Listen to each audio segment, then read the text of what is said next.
யோக ஞான சித்தர் ஓம் ஸ்ரீ ராஜயோக குரு சரணம்.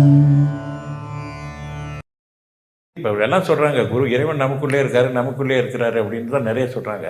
இறைவனோட சக்தி நமக்குள்ளே இருக்குது. நமக்குள்ளே எப்போ இருக்கிறாரு அப்படின்னா, என்னைக்கு நம்ம பரமாத்மாவை உணர்ந்து கொள்கிறோமோ, பரமாத்மா இறைவன் எல்லா உலகத்தில் எங்கேயுமே இருக்கிறாரு, எங்கும் நிறைந்து இருக்கிறாரு இறைவன்றது என்னைக்கு நம்ம மனசுக்கு அனுபவ ரீதியாக நமக்கு தெரிய வருதோ, அன்னைக்கு தான் நமக்குள்ளேயும் இருக்கிறாருன்னு நமக்கு தெரியும். அது வரைக்கும் இருக்கிறாரு தான், ஆனால் நம்ம அவ்வளோ ஈஸியாக தெரிஞ்சிக்க முடியாது. சும்மா தியானத்தை சொல்லி கொடுத்துட்டு இல்லை நமக்குள்ளே இருக்காரு உங்களுக்குள்ளே இருக்கவங்க, அது தவறு. அது அனுபவ ரீதியாக இறைவனை உணர்த்தணும். உணர்த்தும் போது ஏன் நமக்குள்ளே இருக்கிறாரு அப்படின்னு நம்ம தெரியுதுன்னா, எங்கே நீங்கள் உட்காந்து கண்ணை மூடினாலும் யாரை நினைத்தாலும் அவங்க முன்னுக்கு தெரிவாங்க. எந்த இடத்துல நம்ம ஓகே விநாயக பெருமானே அப்படின்னு கண்ணை முன்னவா டக்குன்னு அவரோட வரும், முன்னுக்கு வரும். அதான் நமக்குள்ளே இருக்காங்கன்னு அர்த்தம்.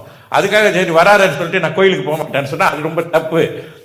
அது நமக்கு நம்ம நிலையை கொடுத்துருக்கிறாரு இறைவன் அவ்வளோதான்.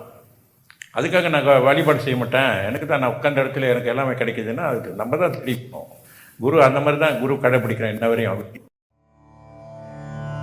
யோக ஞான சித்தர் ஓம் ஸ்ரீ ராஜயோக குரு சரணம்.